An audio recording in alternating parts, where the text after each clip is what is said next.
My client is going through a midlife crisis. They struggle to decide what they want to do every day and typically have trouble sleeping through the night.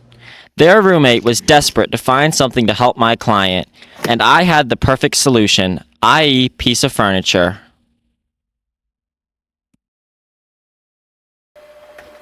Midlife crises may have many symptoms, but for my client Oliver, the biggest symptom is insomnia. He wakes up at 2 a.m. most nights full of energy, and he does what anyone with that amount of energy in the middle of the night would do. He goes for a walk. After his walk, when he gets home, he is so ramped up, and he complains to his roommate that he is hungry. But he talks very loud, so all of their neighbors are aware of Oliver's insomnia as well. With nowhere else to turn, his roommate asked me if I could design and build something that could help Oliver sleep, and I had the perfect idea. Okay, she also asked me if there was anything that I would be able to build that would get Oliver to stop licking his butt. That seems to be out of my wheelhouse, though. Meet Oliver. Oliver, or as he is lovingly referred to around here, Olly, is my aunt's dog. If you have watched any of my previous videos, then you may have seen the nightstands I made for her. If you haven't yet seen that video, then be sure to check it out. I am lucky to have such a consistent, non-paying client who would want some great YouTube-worthy projects. My aunt adopted Olly about 4 years ago from an elderly couple who needed to rehome him. Olly actually came to my aunt crate trained, but she couldn't bear to put him into a crate with those sweet puppy dog eyes. At first, he would sleep peacefully through the night next to my aunt. They would both get great sleep, keeping each other company. And then things changed. He started waking up in the middle of the night. Well, with those sweet big puppy dog eyes, who wouldn't give him attention? It was all downhill from there. Was it the midlife crisis? You might be thinking, it must be the midlife crisis, but there is more to the story. You see, to help my aunt get more sleep and stay on the good side of her neighbors in her apartment building, Olly now spends most nights at my grandmother's house, and lo and behold, he sleeps through the entire night when he is there. My grandmother melts for her adorable grandchildren like myself, but those puppy dog eyes don't stand a chance. About a year ago, I suggested that my aunt try to crate train Olly again. We can just say that those puppy dog eyes won out. Alright, I will get back to this story soon, but let's first get to the point of today's project. It seems that Olly needs a custom-made high-end crate to do the trick, and that's where my handiwork comes in. For this project, I built Olly's new home for sleeping.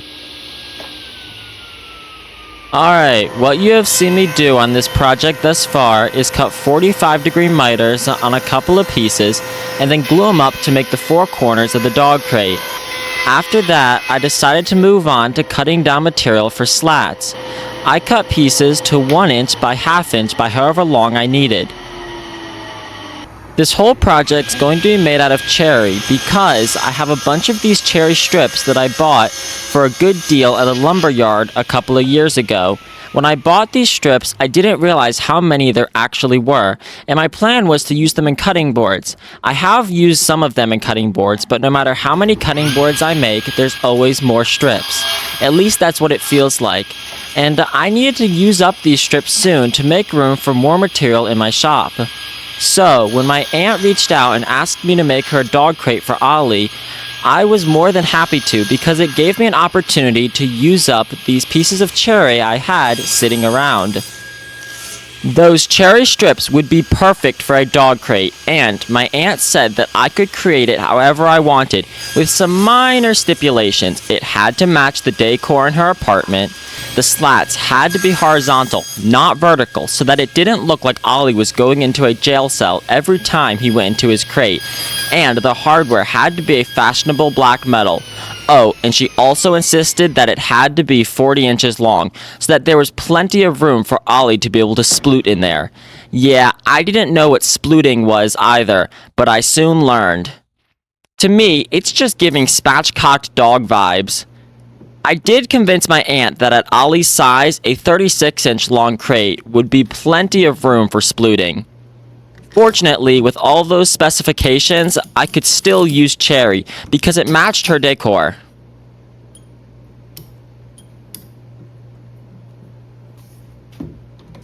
To assemble the dog crate, I am using dominoes, which is Festool's floating tenon joinery system.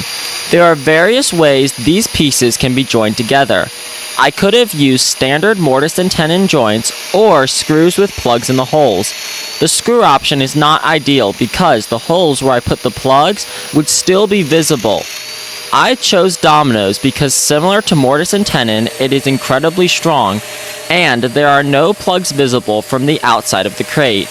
It is also much more efficient than cutting mortise and tenon joints. I started by joining and dry assembling the outside frame of the crate to ensure all of the pieces would align, before focusing on how I was going to attach all of the slats. Because the slats are thinner than the outside frame of the crate, I had to come up with a way to set up the dominoes so that the mortises lined up perfectly to give me the correct offset that I wanted. To do this, I came up with the idea to use 2 different size setup blocks and put them between the fence and the base plate of the domino to set the fence the correct distance. I cut all of the mortises into the corner pieces of the crate first.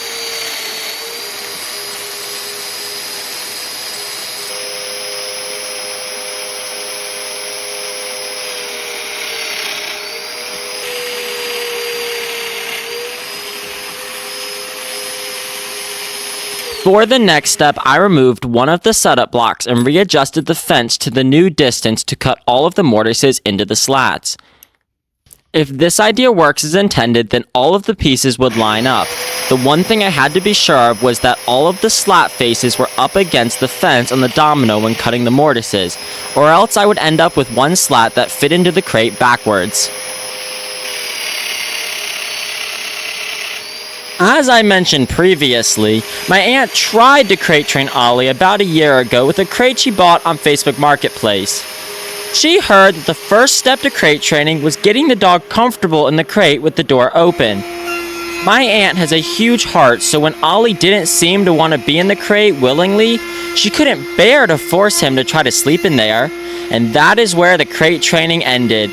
My aunt got back on Facebook Marketplace, this time as the seller, and that crate made its way to a new home. Well, I guess after being kept awake nightly for another year, my aunt decided it was time to try again, but a standard metal crate would not do. Olly, the King Charles Cavalier, had to have a much nicer option. Who knows? Maybe my aunt is onto something. Maybe this designer crate will be just the thing Olly needs to settle down and get some sleep and stop pestering his neighbors in the wee hours of the morning. I hope that is the case, since I put many hours and a lot of thought into building this crate. I guess if it doesn't work out, other than feeling a little bit disappointed that I put all that time and effort in for nothing, at least I'll get a cool new YouTube video out of it. This seems like a good time to say that if you also think this is a cool and entertaining video, then I would really appreciate it if you would consider subscribing. Maybe giving the video a like, leaving a comment, or sharing it with a friend or trustworthy foe who would also enjoy watching this awesome video. Like many creative people, I have ADHD, so once I rounded over the edges on all of the slats, instead of continuing with those, I jumped to a different part of the crate, the top, because that is what popped into my mind. And as other ADHDers can probably understand, it is really hard not to follow the thoughts that pop up. Once I finished gluing up the top, it was time to move on to sanding all of the slats and the inside edges of the corner pieces. I'm sanding these now to get them ready for finish, because after the whole crate is glued together, it would be incredibly hard to sand and finish all of these pieces.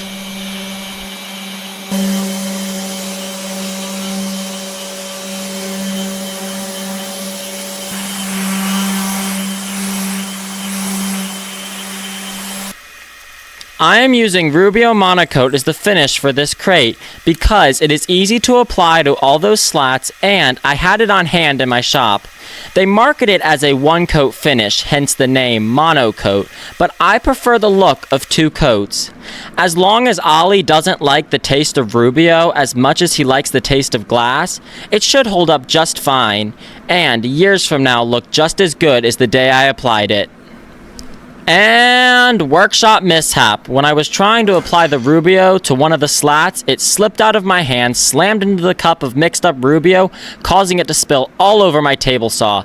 As you can see, I needed a moment to reground myself, as I was slightly freaking out inside, wondering what it would do to my saw stop. Fortunately, I discovered that Rubio Monocoat wipes right off the cast iron without leaving a trace. Crisis averted. I jumped back to the top at this point, but not because of my ADHD this time. I needed the clamps that I used on the top to hold the sides of the crate together once I glued them up.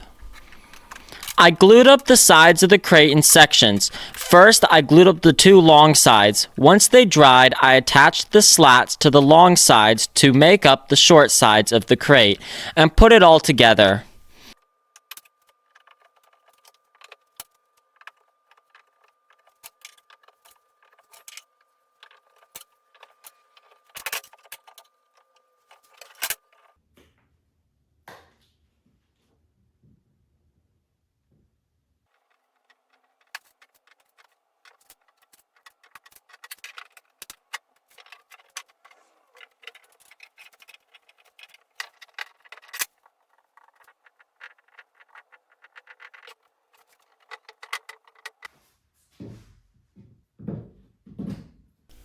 Once I glued them together, I started to worry that it looked a little like a pig pen.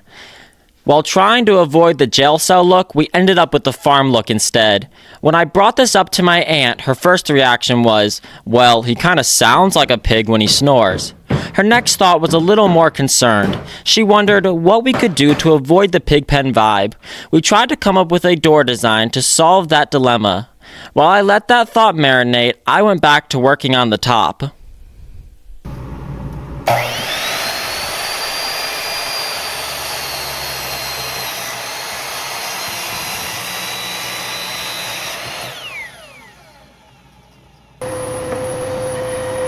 I sent both halves of the top through the planer to flatten them, and then glued them together to make the top.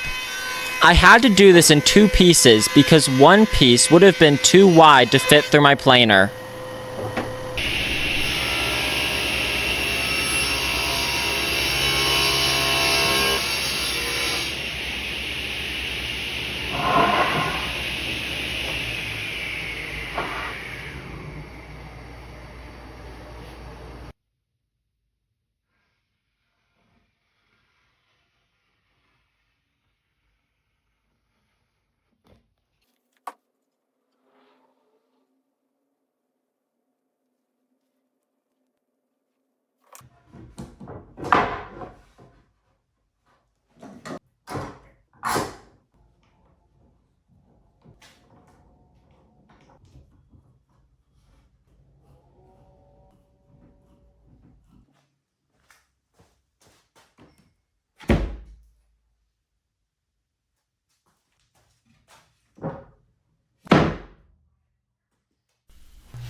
Olly has some very specific likes, one of them being that he only likes to sleep on the cold hard floor.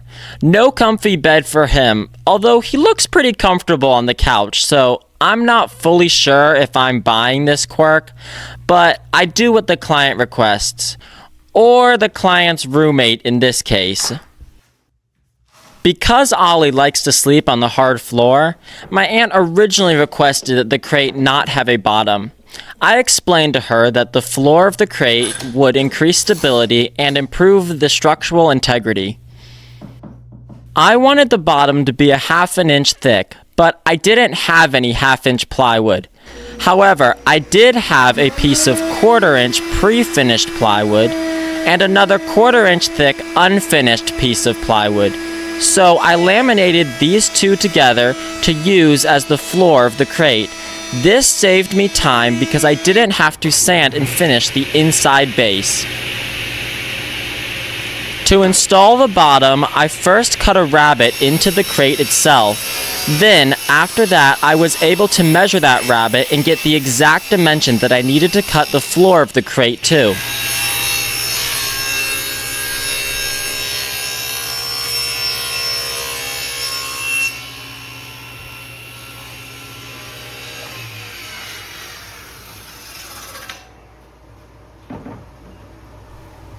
When it came to actually gluing the base of the crate in, I didn't worry too much about glue squeeze out because the inside of the crate was already finished. I was able to just use a damp rag to wipe all of that glue squeeze out up, and the outside of the crate I was going to be able to sand afterward.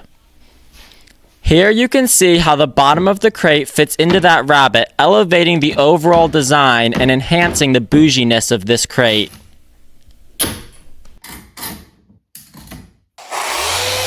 At this point, all I was doing was roughly sanding the top with 80 grit to clean up the glue seam where the two halves of the top came together. I opted to add a small 1/8 inch roundover to the top like I did for the slats.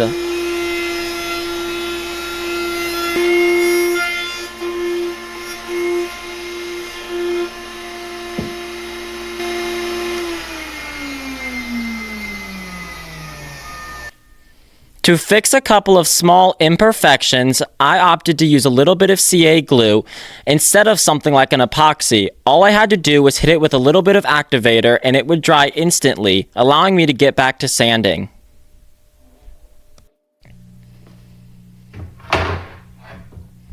Then, I moved on to the door. Planning the design for the door took a lot of back and forth and creativity. Remember, we were trying to get rid of the pig pen look.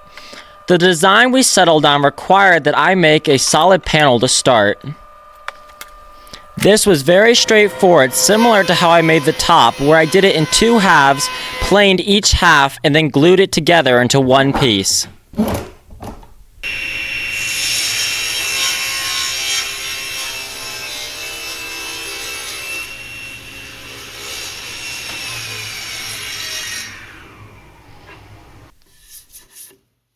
When I was making this panel, I noticed a shake in it, which is a crack that runs parallel to the face just below the surface. To fix this, I pried up the crack slightly and smeared glue into the void.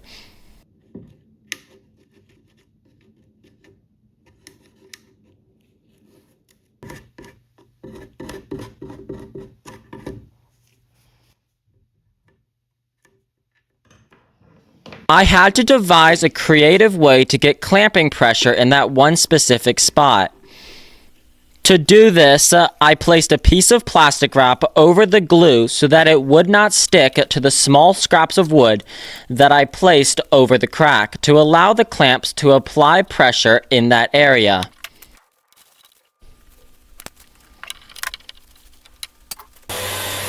Once the door was sanded up, you could barely even see where that shake was.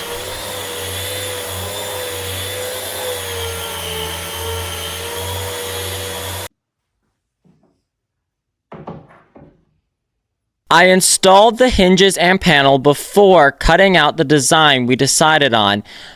Because I have already taken the time to make this crate bougie, I figured I might as well continue that trend and mortise in the hinges instead of face mounting them.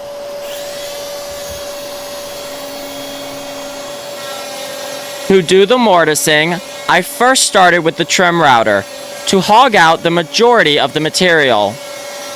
Then, I came back with a chisel to clean up the edges and allow the hinges to fit perfectly. This technique works great on side grain, although on end grain, like the edge of the door, it's a good bit harder to chisel.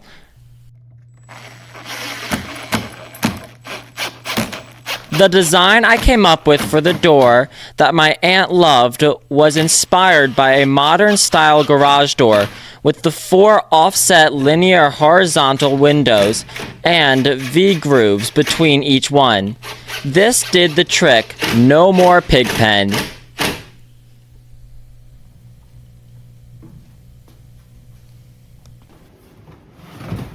To cut out this design, I use my shaper origin for accuracy. Using the shaper origin makes it easy to make the spacing exactly even between the V-grooves and windows.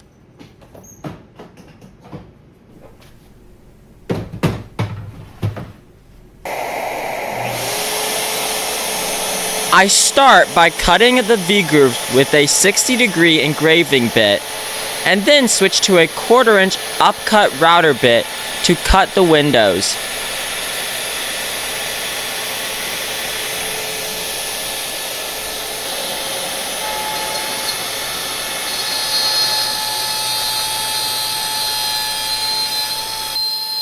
I only did a 1/4-inch depth pass with shaper origin, just enough for the bearing on the flush trim bit to ride against.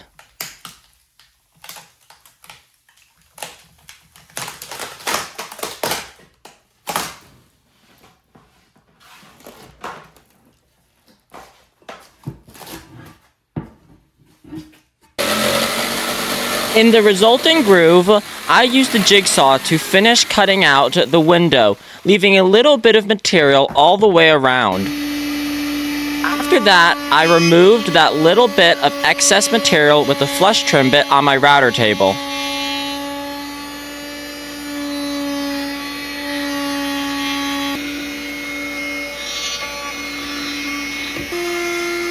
I finished the door with the same 1/8-inch roundover in the windows to soften the edges of the cutouts and make it consistent with the top and slat styles.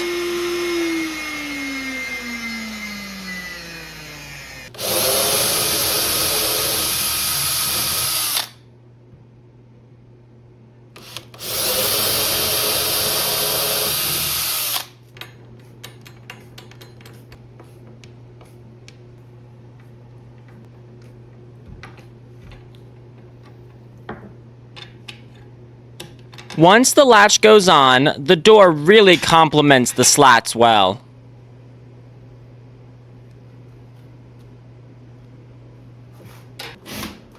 To fasten the top onto the crate, I use figure-8 fasteners, which involve using a Forstner bit to drill a shallow recess on all 4 corners of the crate.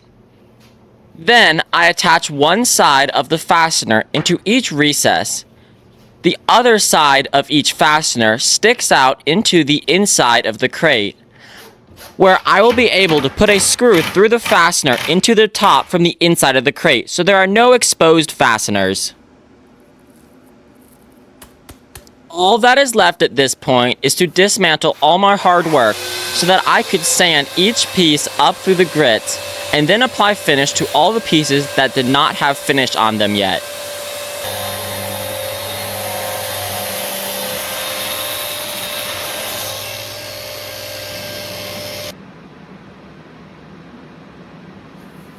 If you would like to follow my aunt over on Instagram, where she mainly just posts pictures of Olly at this point, I'll leave a link to it in the video description.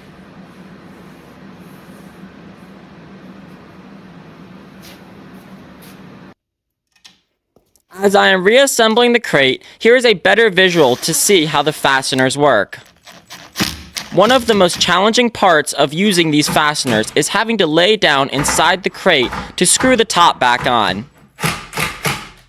I finished this crate a couple of weeks ago, and every time I spoke to my aunt, she said she hadn't started working on the crate training yet. And then, while I was working on the editing for this video, and was starting to lose hope that he would ever be crate trained, she sent me this. Maybe the king does like his new bougie home after all.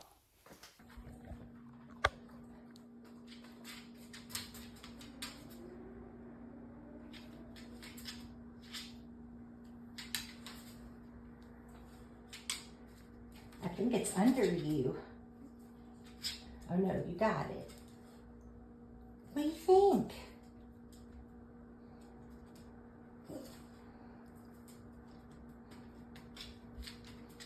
Yeah, that's your house.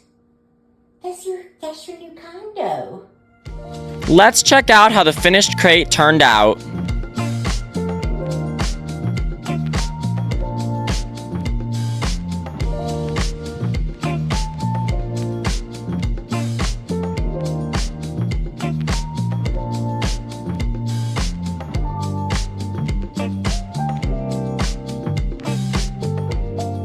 And as always, thanks for watching.